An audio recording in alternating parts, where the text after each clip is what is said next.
Fue una mañana de hablar mucho de formación, ¿no? Y creo que es tan importante en la vida del cristiano sentirse formado. Yo quería compartirles con ustedes el tema de formados para la misión. Y quería que buscáramos en nuestras Biblias, el que la tiene aquí, y si alguien la quiere proyectar, los invitaría a buscar en Jonás capítulo 1.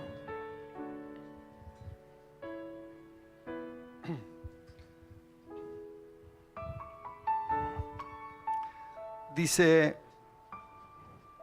vino palabra de Jehová a Jonás, hijo de Amitai, diciéndote: levántate y ve a Nínive, aquella gran ciudad, y pregona contra ella, porque ha subido su maldad delante de mí.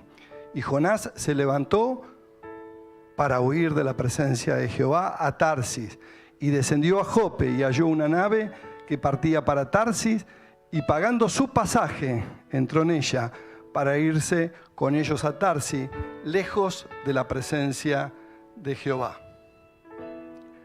Versículo 4, pero Jehová hizo levantar un gran viento en el mar, y hubo en el mar una tempestad tan grande que se pensó que se partía la nave. Y los marineros tuvieron miedo y cada uno clamaba a su Dios, y echaron al mar los enseres que había en la nave, para descargarla de ellos. Pero Jonás había bajado al interior de la nave y se había echado a dormir. Hasta acá el relato que nos guía en la palabra. El Señor lo llama a Jonás, le da un mensaje, le dice una misión, y Jonás, uno esperaría de un profeta que se levantaría, iría a cumplir la misión, pero Jonás hizo algo diferente. En lugar de salir hacia Nínive, ¿qué hizo? Agarró su plata, su dinero, y fue y pagó un pasaje para ir a un lado completamente opuesto a donde el Señor lo mandaba, casi 4.000 kilómetros de distancia. Nínive era una ciudad sangrienta, era parte de los asirios, y era un grupo muy violento que tenía mucha maldad, que era bastante temido entre todas las poblaciones de alrededor de ellos. Se conocía por su maldad, su crueldad. En el ejército era tremendamente guerreros. Y entonces ¿qué le parece que le pasó a Jonás cuando le dijo: tenés que ir a ese lugar? Él agarró y en lugar de ir hacia donde tenía que ir, que el Señor lo había comisionado, agarró de su bolsillo dinero, sí, hoy podríamos decir agarró su celular y se pagó un pasaje. Lo que no se daba cuenta Jonás, que el pasaje que se estaba pagando no era un pasaje de un crucero, no era un pasaje de un barco de mediano porte o que le permitiría a él poder disfrutar ese tiempo, sino que era un barco que lo iba a llevar a la escuela del Señor. Lo iba a estar entrenando en la misión que él tenía que cumplir.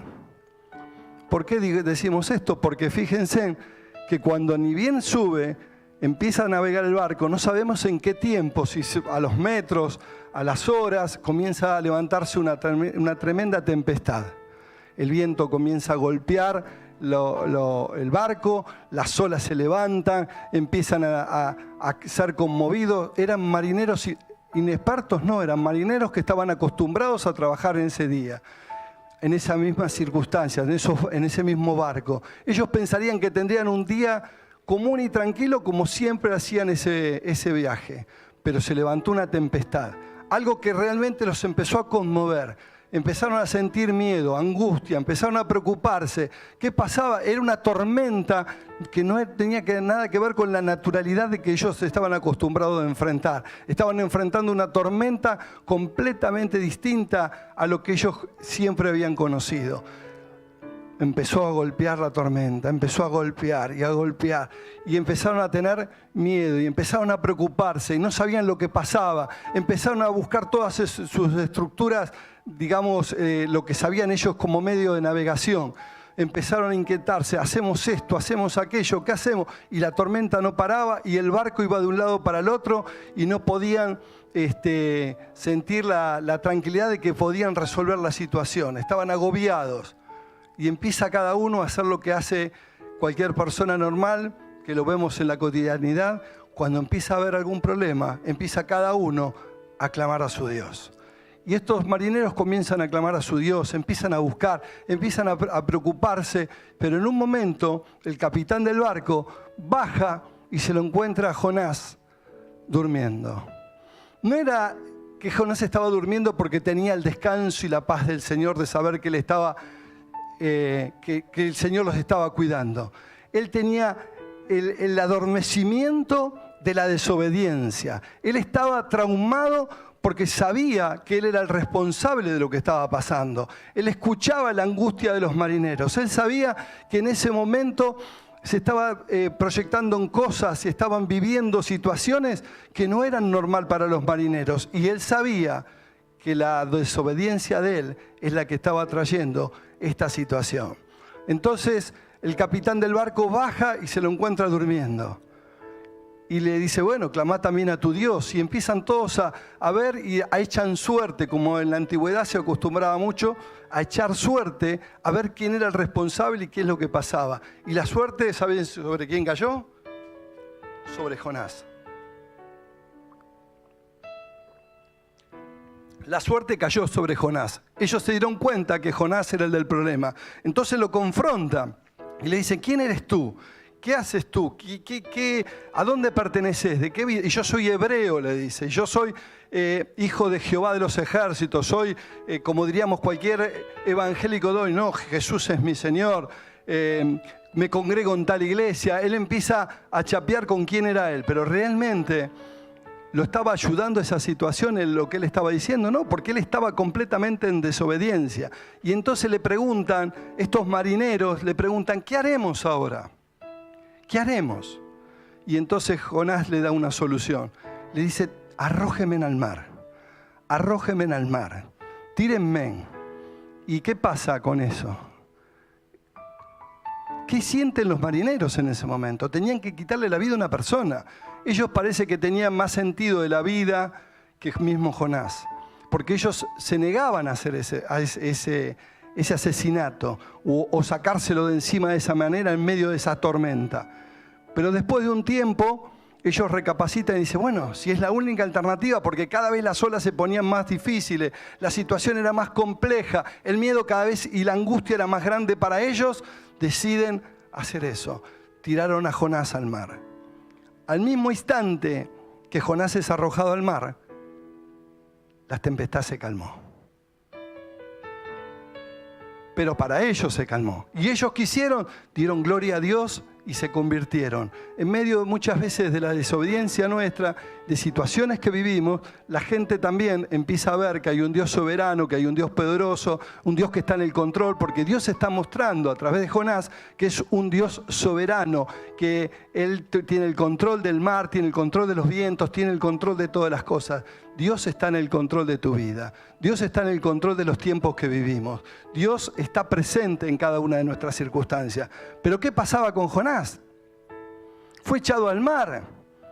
Y entonces el mar lo azota de un lado para el otro. No sabemos la cantidad de tiempo preciso que él estuvo.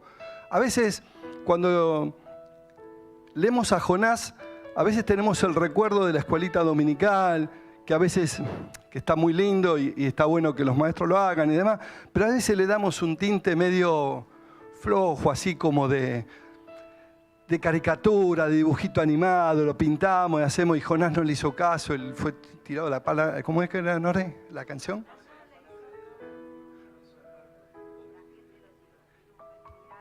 Y Blum se lo tragó. Es hermosa la canción, para determinadas edades está muy bien, pero uno tiene que empezar a ayudar a los chicos a madurar en ese tema, porque estamos hablando y lo hacemos medio gracioso, pero realmente fue tirado al mar por su desobediencia. Y entonces a veces tenemos que tener cuidado con lo que estamos enseñando a nuestros niños.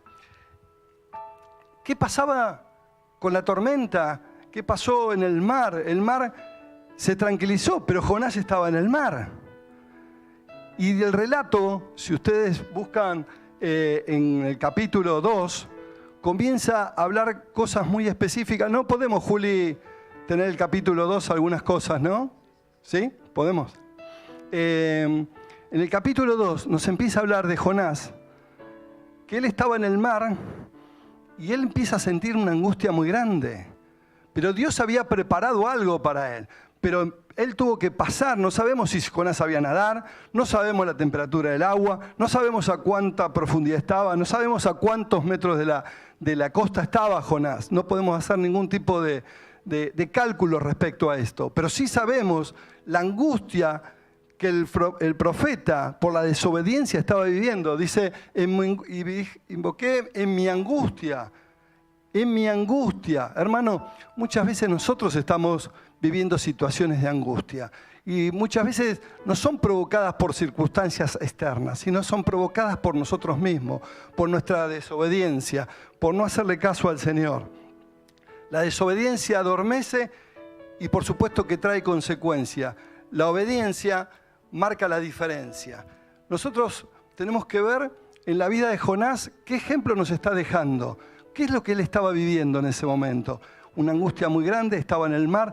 Hay partes de los relatos ahí que nos habla hasta el detalle de las algas. A veces este profeta es como minimizado por el pueblo evangélico. No tomamos en serio, parecería que fuera como una caricatura, que fuera algo, una historieta. Y realmente hasta Jesús avaló y dijo en un momento determinado que la única señal que iban a recibir los fariseos iba a ser la señal del profeta Jonás, ¿sí? Del profeta Jonás, no dijo de Jonás. Jesús mismo es como que firma el relato diciendo que Jonás era un profeta de Dios. Pero mientras tanto él estaba en la angustia y él está hablando que él hasta vio la angustia de estar casi muerto, casi se sentía morir. La compasión de Dios era tan grande, pero tan grande para el pueblo, para toda persona, que quiso dar a estos crueles ninivitas la oportunidad de su perdón y su misericordia. Pero Jonás se negó a llevar este perdón y esta misericordia y estaba pagando las consecuencias de una desobediencia. Y mientras tanto estaba en el proceso de ese seminario que él se había inscrito, que era el seminario de Dios, donde Dios estaba trabajando en su vida y él no se había dado cuenta. Él, cuando firmó la inscripción al barco, no se dio cuenta que la letra chica decía: estás inscrito en la escuela de la obediencia de Dios. Dios está tratando con tu vida, Jonás. Dios está trabajando con cada una de nuestras vidas. A veces estamos sintiendo angustia, a veces estamos sintiendo desánimo, a veces estamos sintiendo algunas cosas emocionales, sentimentales en nuestra vida y que no son causadas por la situación externa, sino son, vuelvo a decirlo, por causas propias, como lo que pasó con Jonás. Jonás desobedeció a Dios y él estaba pagando en ese mar, en la angustia de las olas, porque él también sentía el compromiso en ese momento de lo que tuvo con esos marineros que estaban sufriendo. Y Dios preparó algo para Jonás. Preparó un pez. Sí, no vamos a hablar si era una ballena, si era un monstruo marino. No vamos a entrar en ese chiquitaje. Vamos a pensar realmente lo que dice el Señor, que preparó un pez.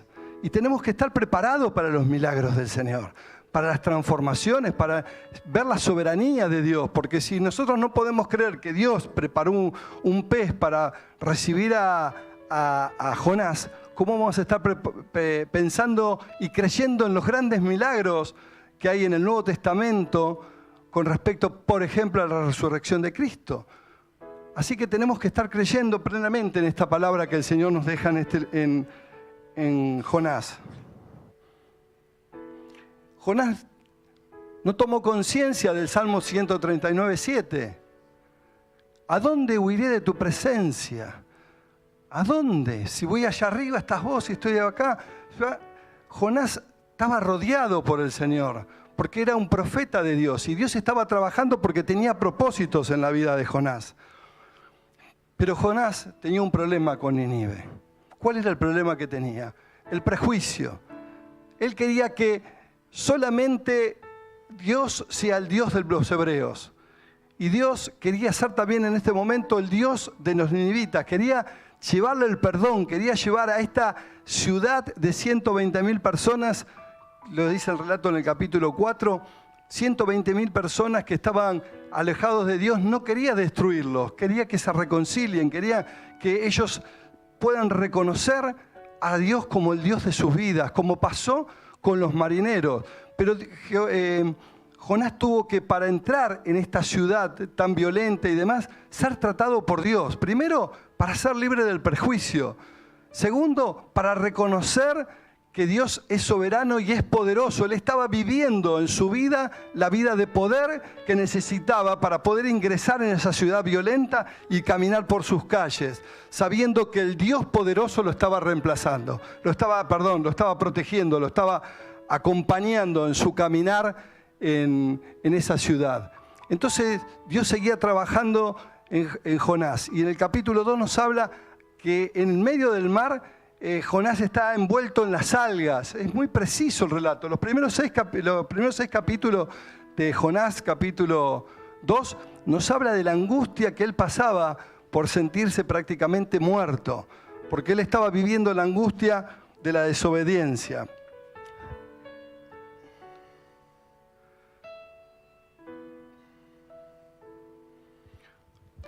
El prejuicio. ¿Qué significa el prejuicio? Tener ideas preconcebidas sobre alguien, sobre alguna situación o algo. Dijo Einstein, qué triste época la nuestra. Es más fácil desintegrar un átomo que un prejuicio. ¿Sí? Porque cuando uno es prejuicioso, por ejemplo en el plan maestro, muchas personas dicen, bueno, yo ya soy pastor de la iglesia. Hacer el plan maestro con Nori, Daniel, Irene, eso puede ser un prejuicio, pero acá los hermanos, gloria a Dios, no fueron así. Pero a veces somos prejuiciosos para llevar el evangelio a determinados grupos sociales, o a determinados grupos étnicos, o a determinados grupos que han tomado determinadas decisiones de género. Y a veces los excluimos o pensamos que a eso... Mire, una vez yo estaba trabajando con unos travestis, ¿no? Y los travestis se convirtieron todos al Señor, fue una bendición tremenda. Pero cuando yo llevé a la primera reunión de oración todo este grupo de travestis que yo había estado hablándoles de Jesús, lo primero que me dijeron los líderes de la iglesia, ¿sabe qué fue? Eso no los salva ni Dios. Esa fue la primera declaración que me hicieron. Lo llevé a una reunión de oración. Yo tenía menos de 2 años en el Señor y yo andaba con el fuego por todos lados, desparramando el evangelio, no paraba un minuto. Y Dios se encargó de esas personas porque no fuimos prejuiciosos, porque los acompañamos. ¿Cuántos grupos puede haber que no los alcanzamos por prejuicio? Hoy te estoy dando el ejemplo de travesti, que está multiplicado. Los temas de género, la ideología de género. No digo que compartamos su ideología, pero sí quiero decirles que hay que llegar a esas personas. Y la única manera de llegar es, primero, sin prejuicios. Segundo, es amándolos, ¿sí? Es teniendo compasión, que también es otro de los temas que le faltaba a trabajar en la vida de Jonás. La compasión. La compasión. Y Dios le estaba enseñando a Jonás que Dios estaba teniendo compasión de él, porque Dios le puso un pez para sacarlo de esa situación. Y él en lo profundo, él hace una oración. Claro, estuvo 3 días y 3 noches, suficiente tiempo como para poder estar meditando y para poder estar reflexionando acerca de lo que Dios quería hacer en su vida. Y en determinado momento, cuando él está mirando, está agobiado frente a la muerte, porque él sentía que Dios lo había abandonado, él sentía que Dios se había despreocupado de él. Muchas veces nosotros, por causa de nuestra desobediencia, sentimos que Dios está lejos de nosotros. Sentimos que ya Dios, con lo que yo hice, no me quiere ver más. Ya Dios para mí, no hay vuelta atrás, yo me mandé una y no. Y Dios te dice una y otra vez que Dios te ama y que Dios quiere tener parte contigo, quiere relacionarse, quiere abrazarte, quiere estar en ese momento de dolor o de angustia por cual sea la situación que estés viviendo. Quiere estar cerca tuyo, quiere perdonarte tus pecados, quiere liberarte de toda maldad, de todo yugo de esclavitud que estés viviendo. Dios quiere extender su amor hacia tu vida, como lo estaba haciendo con Jonás. Estaba trabajando, por eso Jonás estaba en la escuela del Señor. Y muchas veces nosotros cuando sentimos que la situación viene difícil, bueno, yo ya largo todo. Ya hasta acá llegué. Y a veces tenemos que pasar situaciones caóticas, duras, difíciles, para poder ser depurados de nuestra maldad, de nuestro egoísmo, de nuestros prejuicios, de nuestra falta de misericordia, de falta de amor. A veces pensamos que el Evangelio es solamente para nosotros y muchos años se cantaba, somos un pequeño pueblo muy feliz, es como para nosotros. Hoy tenemos el gozo de ver hermanos que van a ir al mundo musulmán a predicar el Evangelio, a la ciudad, al país de Marruecos. Demos gloria a Dios, cubrámonos en oración. Va a ser muy difícil para nuestros hermanos la tarea ahí, pero nada imposible si van acompañadas del Señor. Así que damos gloria a Dios por la vida de Jonás, porque Jonás nos enseña que él era un profeta prejuicioso. Pero vemos cómo Dios está trabajando en su vida y es lo que sentimos que muchas veces nos pasa a nosotros. Nos tenemos que identificar porque muchas veces por nuestra culpa, por nuestra desobediencia, estamos viviendo en angustia. La angustia de Jonás era doble. Por una parte estaba la horrible sensación física que él estaba viviendo, porque no era solamente algo emocional. Él lo estaba sintiendo en su cuerpo mismo, se estaba ahogando. Después en otro momento estaba dentro del pez. Él no sabía cómo iba a terminar todo eso. Él estaba unido a un espanto muy grande que era verse en la muerte, porque en un momento él mismo dice que estaba casi en las puertas del Seol. El Seol para los judíos, para el pueblo hebreo, era un lugar de confinamiento de los muertos. Él se sentía prácticamente en esa situación. ¿Te has sentido en alguna situación así por huir del Señor? ¿Qué es huir del Señor? Y en este tiempo podríamos decir que voy caminando por la calle y me encuentro con un hermano al cual debo pedirle perdón por alguna situación. ¿Y qué hago? Me voy para otro lado. Y eso es huir del Señor porque el Señor te está enfrentando a una situación. O tal vez irte a otra esquina porque tenías que darle el perdón, no pedirle, sino dar tu perdón hacia otra persona y estás huyendo del Señor. Dios nos llama a que no seamos prejuiciosos dentro de la iglesia, fuera de la iglesia. A veces tenemos hermanos que por la política o como decíamos recién por el género, o por alguna situación en particular, no son igual que nosotros, por su forma de vestir. Antiguamente la gente decía, bueno, este viste muy bien, viste el de saco y corbata, ¿ves? Y vos decías, bueno, este tipo es un tipo íntegro, porque lo veías como estaba vestido. Y era un chanta, ¿vieron lo que tanto se decía, los ladrones de guantes blancos? ¿Sí? Así que, por el aspecto que tienen las personas, no nos guiemos, no seamos prejuiciosos. Está bien, los asirios, los ninivitas eran violentos, sanguinarios, pero ¿hay algo imposible para Dios? ¿Hay algo que Dios no pueda transformar? ¿Hay algo que Dios no pueda rescatar? Si Él vino a morir por todos. Jesús vino a morir por todos y es Señor de todos. Después será el Salvador de algunos que lo reconozcamos. Pero siempre Jesucristo va a ser el Señor porque toda rodilla se doblará y Jesucristo es el Señor para gloria de Dios Padre. Amén, gloria a Dios. Qué terrible cuando las circunstancias parecen mostrar que Dios nos ha abandonado y nos ha echado de su presencia. Qué angustia la del creyente que piensa que ha ofendido a Dios de tal manera que ha sido reprobado, excluido para siempre, como lo vivió Jonás. Yo no sé si te ha pasado esto. Yo no sé si estás viviendo esta situación.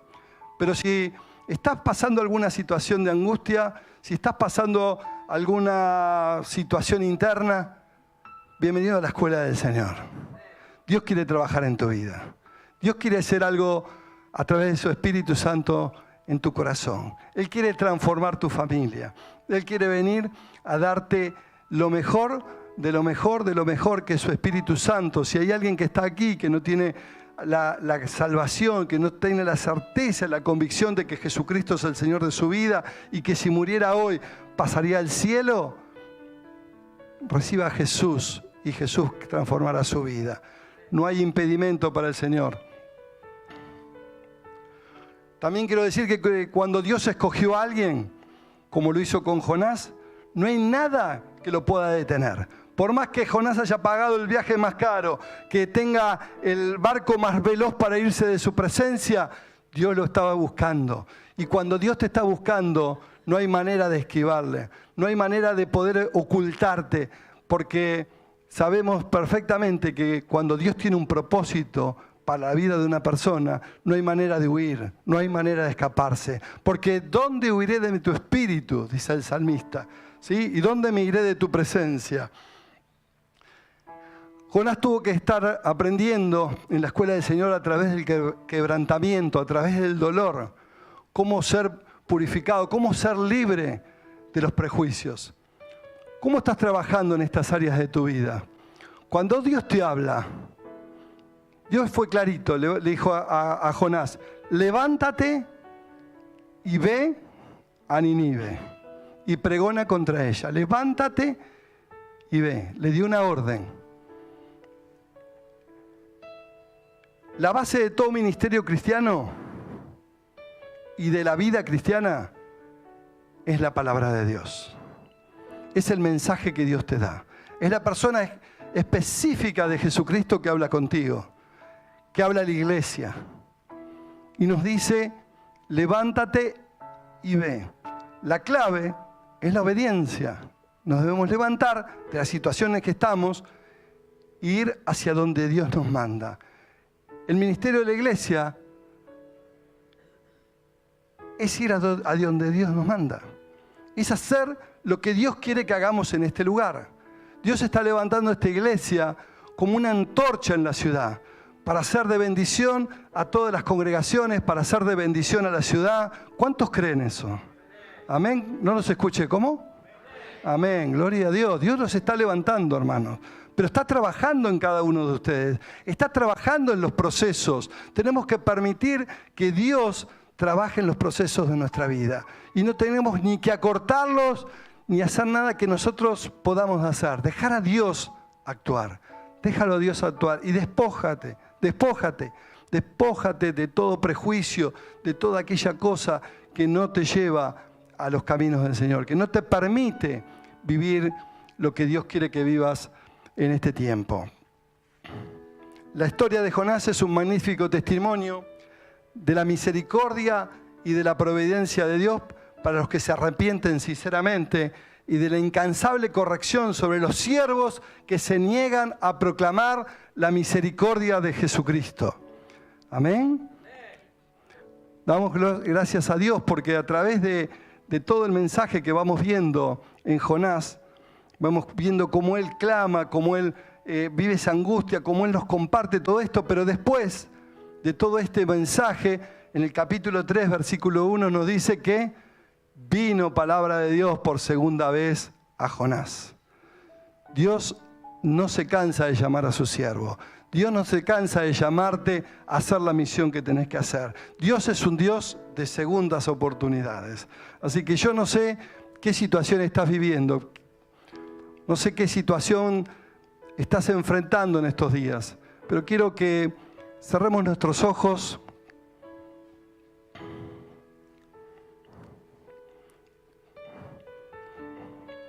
Y quiero preguntarte,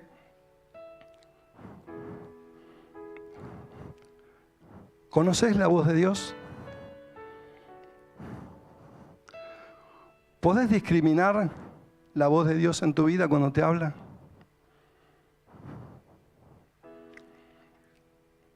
¿Estás huyendo del llamado de Dios para tu vida?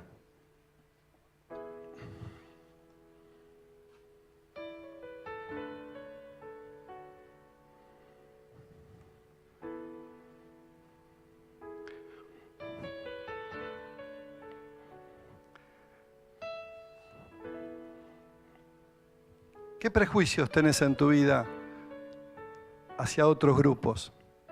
Tal vez Nínive, una ciudad violenta, sanguinaria, tal vez podría ser comparada con las ideologías que se viven hoy, que cruzan todas las fronteras y son tan violentas con nuestros jóvenes, con nuestros adolescentes, llevándolos a una perversión, la tecnología que ha crecido tremendamente y ha cruzado fronteras para para en lugar de mejorar nuestra calidad de vida, destruir las familias con la pornografía, con la identidad de género, con tantas cosas.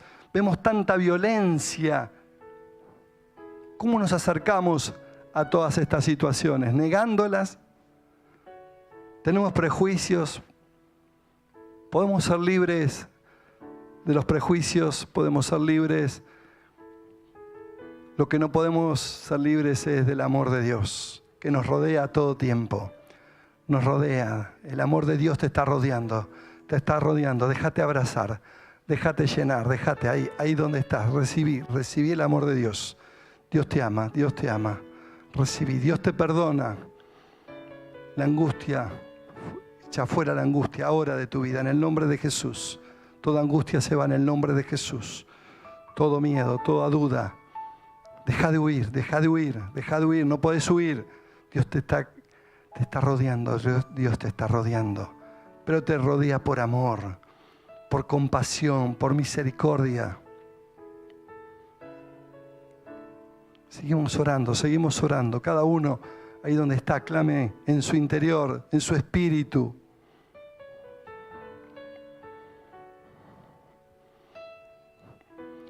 Padre, yo te agradezco por esta mañana, porque vos estás formando a tus discípulos para la misión. Yo quiero agradecerte por esta mañana, por el privilegio, Señor, que tenemos con Nori de estar en este lugar.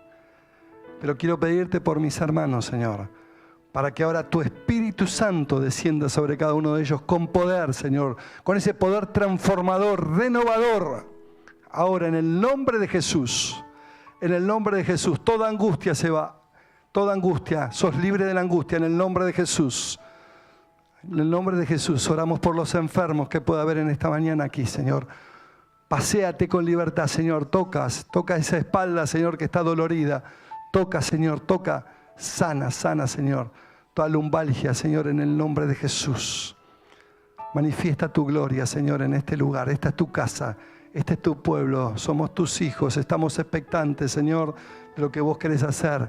Levántate, Señor, en esta congregación como una antorcha poderosa para la ciudad, como un faro, Señor, que ilumina la ciudad, que trae luz a través de tu palabra, a través de siervos obedientes, siervos sin prejuicios, libres, sin ataduras. Aleluya, Padre, en el nombre de Jesús, Espíritu Santo. Espíritu Santo, muévete. Gracias. Señor, tu palabra es lo único que vale para nosotros, Señor. Gracias por el ejemplo que nos has dejado en Jonás. Es un ejemplo triste, pero, Señor, es un ejemplo que nos sirve para nuestra vida hoy. ¿Cómo hemos ingresado a la escuela del Señor? Gracias. Forma a tu iglesia en el ministerio cristiano.